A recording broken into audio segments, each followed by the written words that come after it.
ongi etorriak izan zaiteztela denak Hernania, eskerrik asko deialdi onta etortzagatik. Nik eskerrak lehenik eta behin UEMari gaurko aurkezpen publiko egiteko Hernani aukeratu izanagatik. Hernani bada ondela urte batzutatik UEMako kide eta guretzat plazerra handi bada gaur hemen aurkeztera eta publikoari ezagutzera emango zaion proposamen honen berri gure herritik egitea, ez? UEMako zuzendaritzakidek aipatzen duten bezala proposamen garrantzitsu eta anbiziotsu bat egingo da gaur publiko. Euskarari indarraldian laguntzeko edo beste pausu bat emateko proposamen garrantzitsu bat gakoa izango dana. Eta planteatzen duna da, orain arteko hizkuntza politiketan norabide aldaketa bat behar dela. Eta UEMatik aipatzen den bezala olako proposamen garrantzitsua egitea, esan bezala plazer handi bada, eta horregatik UEMak ere zuzendaritzakideko kide guztiekin egina izan du lurralde estrategia honen aurkezpena hemendikan, banan aurkeztuko ditut beraiei hitzaman aurretik, zu esan bezala zuzendaritza batzorda bere osotasunean dago hemen proposamena aurkezteko, Martin Aramendi UEMako lehendakari eta Hautaongo alkatea, Maitane Zarreta Busturiko zinegotzia, David Anaut Leitzako alkatea, Irune Urbieta Zarauzko zinegotzia, Iratxe Lasa Markina Xemengo alkatea, Asier Mingo, Hernaniko zinegotzia, Igor Agirre Mailabiko alkatea, Larraitz Alkorta Asteasuko zinegotzia, Irati Urberuaga Aulestiko alkatea, Eneko Fernandez Lesakako zinegotzia, eta Aitor Larrañaga Azpeitiko zinegotzia. Zuzendaritza batzordea bere osotasunan aipatu barra da hemen alderdi politiko desberdinetako ordezkariak gaudela, EH Bildu, EAJ eta independenten ordezkariak, nolabait ere irudikatzeko proposamen berri honen anbizioa eta indarra. Eta guztien izenean hitz hartuko dute Martin Aramendi lehendakariak, Maitane Zarretak eta David Anautek. Egun on, eskerrik asko etortzeagatik. Eta eskerrik asko, zuri ere Xabier, aurkezpenagatik eta prentsaurreko hemen egiteko aukera emateagatik. Lan handia eginda euskararen biziberritzean azken hamarkada hauetan. Hala ere, hizkuntza gutxitua izaten jarraitzen du eta gaur egungo joera soziolinguistikoak irauli ezean, ikerketek diotenez, bizi dugun geldialdia galera bihurtzen hasiko da. Horrek alarma guztiak piztu ditu, azken hilabeteotan, baita UEMan ere. Euskara larrialdi egoeran dago, eta eremu euskaldunenean ere, arnasguneetan eta udalerri euskaldunetan, egoerak eskatzeko modukoa da. Bilakaera demografikoak, mundu mailako aldaketek, teknologiak, zein bizi ohitura berriek, ez dute etorkizun xamurra iragartzen euskararentzat. Beraz, sendo eragin beharra dago, atzera egitea nahi ez badugu. UEMaren enkarguz Siadeko egindako proiekzio demolinguistikoa aurkeztu genuen, joan zen urteko uztailean, Noranz doa euskara, Ego Euskal Herria 2036 izenburua duen ikerketa hark, etorkizun iluna erakusten zuen lurgune euskaldunenarentzat. Beti ere, egoerak bere horretan jarraitu ezkero, eta joera soziolinguistikoak aldatu ezean. Hori azpimarratzen dugu, eta horri erantzutera dator gaur hemen aurkeztuko dugun proposamena. Udazkenean berriz, arnasguneek hizkuntza gutxituen biziberritzean duten garrantziari buruzko nazioarteko konferentzia hartu zuen Euskal Herriak, bateko eta besteko soziolinguistak, hizkuntzalariak, teknikariak, hizkuntza politiketako arduradunak eta euskaltzaleak elkartu ginen Azpeitian bi egunez, eta antolatzaileek amaierako ondorioetan gogoratu ziguten arnasguneak osasuntsu izatea giltzarri dela hizkuntza gutxituak bizi berritzeko. Euskararentzat lurralde estrategia ere behar dugula nabarmendu zuten nazioarteko konferentziaren ondorioetan. Zehazki, lurgune euskaldunena euskararen indarberrintzearen motor bilakatuko duen estrategia. Oie guztiak entzunda, oie guztiak jakinda, 10 urte barru arnasgunerik gabe geratzeko arriskua dugunez, eta lurgune euskalduna ahultzeak euskararen egoera orokorra larriagotuko lukeenez, UEMak 120 udalerri euskaldun biltzen dituen eta 350.000 biztanleko lurgune euskaldunaren erakusle den heinean, egoerarekin kezkatuta eta dagokion ardurari helduta, egoera iraultzeko proposamena egin nahi du. Horixe da gaur hemen aurkeztuko duguna. Lurralde estrategia euskararentzat. Lurralde estrategiak bi ideia nagusi ditu oinarrian. Batetik, lehentasuna dela arnasguneen eta lurgune euskaldunenaren gainbera iraultzea eta indartzeko bidean jartzea, lurgune hori. Eta bestetik, hizkuntza politika lurralde ikuspegitik planifikatzeak euskara indarberritzeko prozesua azkartu eta eraginkorrago bihur dezakeela. Izan ere, lurgune euskaldunenean egindako aleginek inpaktu handiagoa dute bai erabileran, bai komunitatean. Horregatik, baliabide publikoen eraginkortasuna hobetu beharko litzateke, lurgune euskaldunenari dagokion garrantzia aitortuta, gune hori legez babestuta eta euskara indarberritzeko hauspo bihurtuta.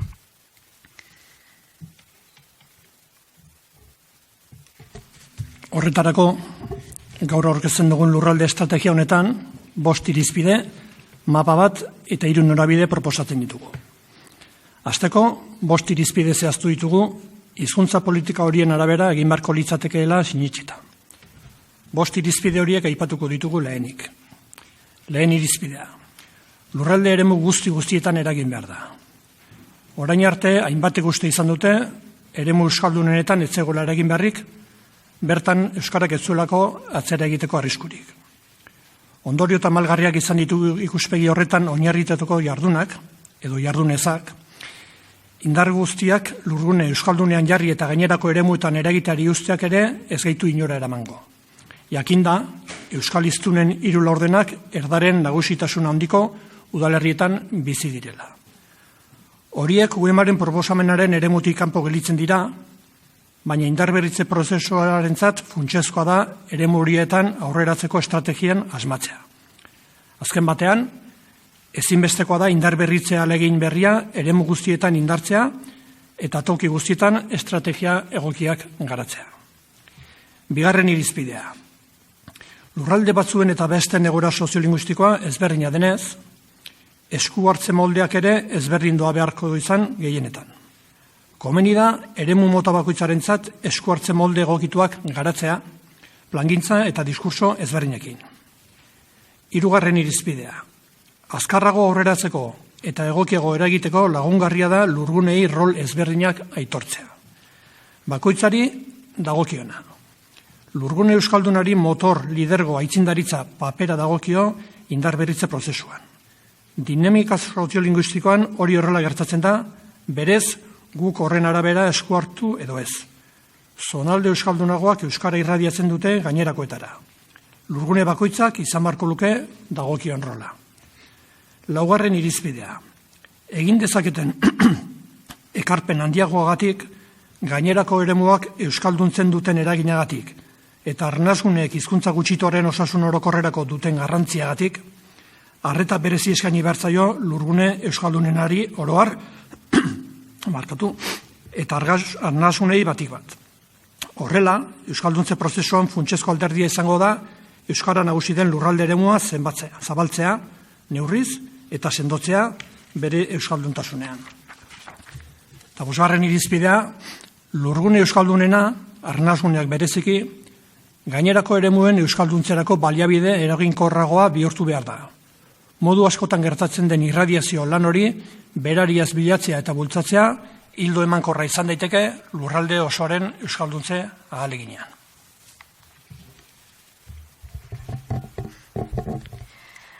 Aipatutako irizpidetan oinarrituz eta horiek aplikatzen laguntzeko, babes eta sustapen bereziko eremu bat legez zehaztea proposatzen dugu. Lurgune euskaldunari legezko babes sendoagoa ematea bilatuko litzateke horrekin. Bertan, politika aurreratuagoak egitea ahalbidetuz, eremu hori zaintzen eta garatzen lagunduz, beti ere 2 helbururekin. Batetik, euskara sozialki nagusi izango den eremua sendotzea eta edatzea. Eta bestetik, eremu horrek bere irradiatze lana optimizatzea.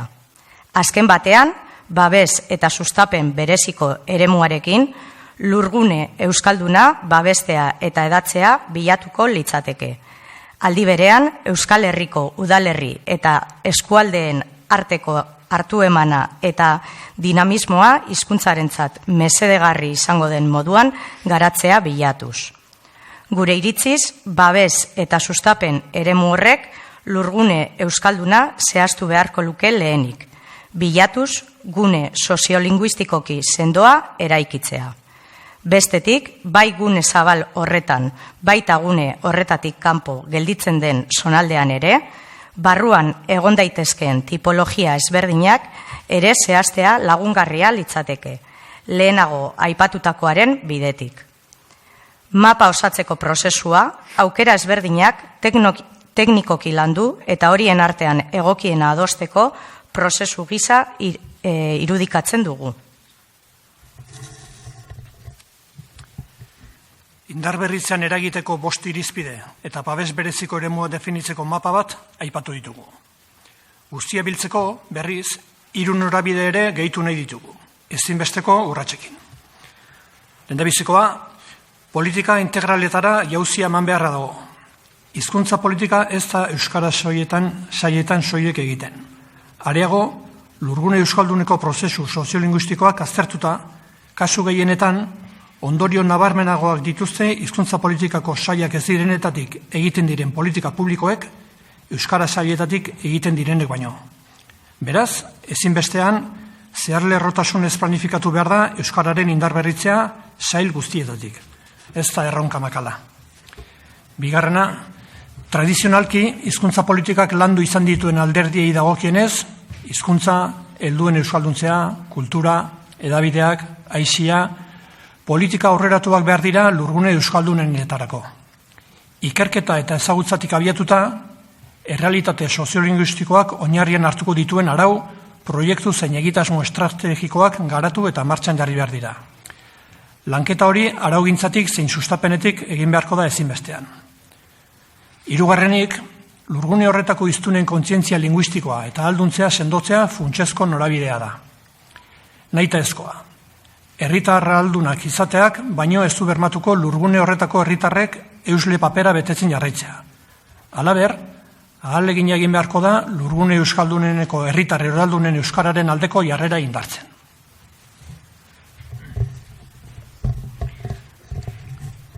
Aurreko puntuetan esan dugun moduan, lurgune euskaldunarentzat eta bereziki arnasguneentzat euskararen indarberritzerako politika publiko egokiak garatu behar dira. Bai lege garapenari dagokionez, bai eta baliabideen bidez sendotu beharreko sustapenari dagokionez ere. Horiek esanda eta aipatu ditugun oinarriekin eta aipatu dugun norabideen bidea egiten hasteko, ahalik eta lasterren funtsezko 2 kontu bultzatuko ditu UEMak.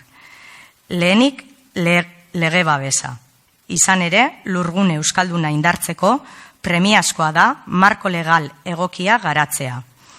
Egun, judizializatua dagoen eremua izaki, sortu diren eta sor daitezken oztopoak gainditzeko legedia behar da. Gune horren garapenak oinarri eta babes legal sendoak eta egokiak eskatzen ditu. Arnasgunei babesik handiena emanez. Bestetik, lurgune euskaldunean aplikatu beharreko politika publikoak definituko dituen plan integral bat bultzatuko du UEMak. Zeregin hori askotariko eta esparru ezberdinetako aditu, aritu eta herritarrekin partekatuz.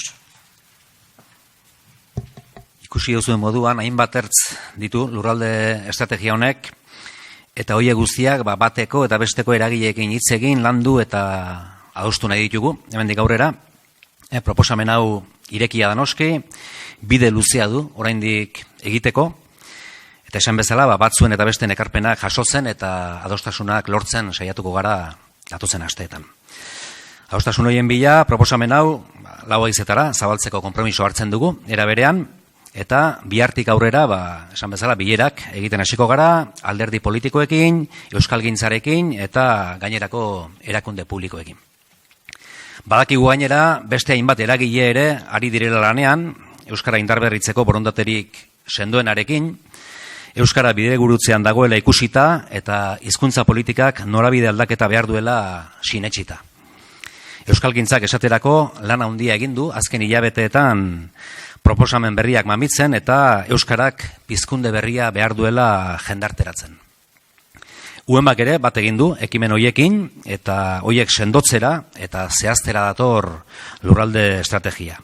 Beti ere, arnasguneak eta udalerri euskaldunak ardaz estrategiko gisa hartuta. Horrek, euskarak behar duen pizkundeari eta indarberritzeari auspoa emango diolakoan. Euskararen aldeko urrats eta ekimen guztiak dira beharrezkoak, zalantzari gabe, urrengo urteotako erronkari erantzuteko eta UEMak dagokion arduratik, lurralde estrategia hau dakar, hausnarketarako, gogoetarako, eztabaidarako eta euskararen indarberritze prozesuari ekarmen berriak egiteko. Besterik ez, hemen txautziko dugu. Eskerrik asko.